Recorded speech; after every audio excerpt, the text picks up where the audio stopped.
Boy tripped while walking, and his phone flew into the lake. When he got up, he noticed he had scraped his hand. But then something strange happened. The phone screen had clearly been shattered, yet after he wiped off the water, the screen looked completely fine again. Even more unbelievable, as soon as he got home, the wound on his hand had mysteriously healed. A thought suddenly crossed his mind. Could it have something to do with the lake? After all, both his hand and the phone had touched the lake water. That evening during dinner, his little sister accidentally broke a plate. The boy instantly got an idea. He gathered all the broken things in the house, then headed toward the lake. When he came back, every old broken item in his backpack had been repaired. Just as he suspected, the lake water had miraculous healing powers. At that moment, the boy came up with a bold idea. That night, he secretly sneaked out to the lake while his father was asleep. But the boy had no idea his sister had noticed him and quietly followed behind. When they reached the lake, his sister saw him take a box out of his backpack. He looked nervous. It was an urn. Inside were the ashes of the siblings' mother. Unbelievably, the boy actually wanted to use the lake water to bring his mother back to life. His sister did not understand what was happening. She walked over and demanded to know why he had brought their mother there. The boy jumped in shock and nervously claimed it was not an urn. Of course, his sister did not believe him.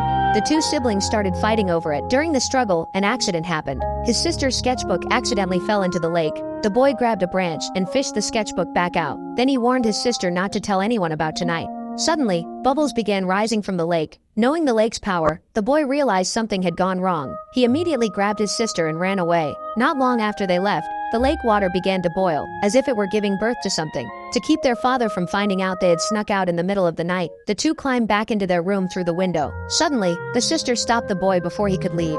She said all the drawings in her sketchbook had disappeared. The boy froze for a moment, then a roar echoed from the woods, and he instantly understood. The lake must have absorbed the creatures from her drawings. The next morning, their father came to wake them up, but surprisingly, both the brother and sister were already awake. The little sister was even hiding inside the closet, too scared to come out. Their father asked what she was doing. She said she had heard something knocking on the window during the night. Their father comforted her and said it was probably just a cute squirrel. But when he opened the blinds, they were covered in yellow paint. After their father left, the sister asked her brother what had happened last night. I'm telling you everything. That's disgusting. We'll talk about it. No, we'll talk about it now. Realizing the siblings were hiding something, their father stopped the boy. He said it was his duty to understand what his children were thinking, because he was their father. So he crouched down and asked the boy, "Is everything okay?" "Yeah, why?" "Well, I know I've been working through some stuff with Amber lately. You might not feel like I'm really available to you." "Yeah, it's fine. But I am, and I don't want you to be afraid to come to me with anything." Faced with his father's sincerity, the boy finally revealed the secret of the lake. He explained that ever since losing their mother, his sister had been emotionally unstable. Her sketchbook was filled with terrifying monsters, and he was afraid the lake had turned those monsters into reality. After hearing the boy's story, his father froze for a moment, then simply told him to get on the school bus. The boy instantly realized his father did not believe him at all. The father and son parted on bad terms. After sending the children to school, their father began cleaning up around the house. But to his shock, the plate his daughter had broken was suddenly fixed. Meanwhile, the boy sat on the school bus, lost in thought. Suddenly, his sister saw sparkling lights floating outside the window. Then a giant blue hand stretched out from the cornfield. Moments later, a huge round monster rose into the air. The sister stared in shock, because it was a monster she had drawn in her sketchbook. The creature looked extremely violent. The driver panicked and immediately sped away. But the monster became enraged and chased after the bus. Eventually, it shoved the bus into the cornfield. Fortunately, the corn cushioned the impact, so none of the children were hurt. The driver, however, was unconscious. The boy hurried over to check on him. Luckily, he had only fainted. But the monster outside was still waiting for them. It wandered around the bus, trying to drag the children out. Knowing where the monster came from, the boy asked his sister how to get rid of it. After thinking for a moment, she said maybe they could sing it to sleep. Jack suddenly got an idea and looked at his backpack. He wanted to play a lullaby to put the monster to sleep. But before he could, the monster thrust its tentacle into the bus and started searching around inside. At the critical moment, one of the classmates pulled out a phone and played a lullaby. Soon the monster closed its eyes and collapsed onto the ground. The children quickly ran out of the cornfield, but the noise woke the monster up again. Fortunately, the creature did not seem eager to kill them and did not continue chasing them. The boy and the others ran into the forest. Suddenly, his sister stopped running. The boy asked her what was wrong. She said the monster attacking the school bus was a scene she had drawn. The boy quickly asked if there were any others. "Nature monsters attacking other people, too."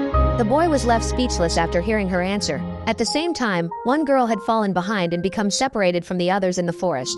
There she encountered a crudely drawn sunflower creature. It looked silly and harmless, The girl tried to scare it away, but the sunflower just stood there motionless. Only when the girl got closer did it become enraged. Suddenly, it let out a piercing scream. The sound attracted a gigantic monster hidden deep in the woods. The creature rushed toward the noise and opened its enormous jaws at the girl.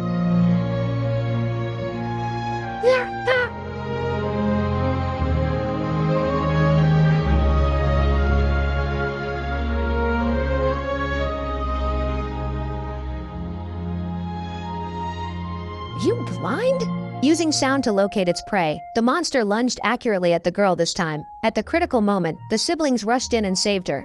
But before the three of them could relax, the sunflower creature followed them. It continued shrieking loudly, helping the blind monster track their location. The boy suddenly realized something. He threw the sunflower into the water. Since all the monsters had been drawn with markers, they dissolved completely upon touching water. The sunflower melted away, but the blind monster was far too large for them to erase with water. Since they could not destroy it, the girl threw rocks to the side, drawing the monster away and allowing the three of them to escape safely. Meanwhile, their father kept staring at the repaired plate, deep in thought. Suddenly his phone rang. He searched all over the house for it. He discovered the phone had somehow fallen under a cabinet. Even stranger, there was also a cup in the corner. When he picked it up, he realized it was the coffee mug he had used that morning. Behind the cup was a red ball. Just as he wondered what it was,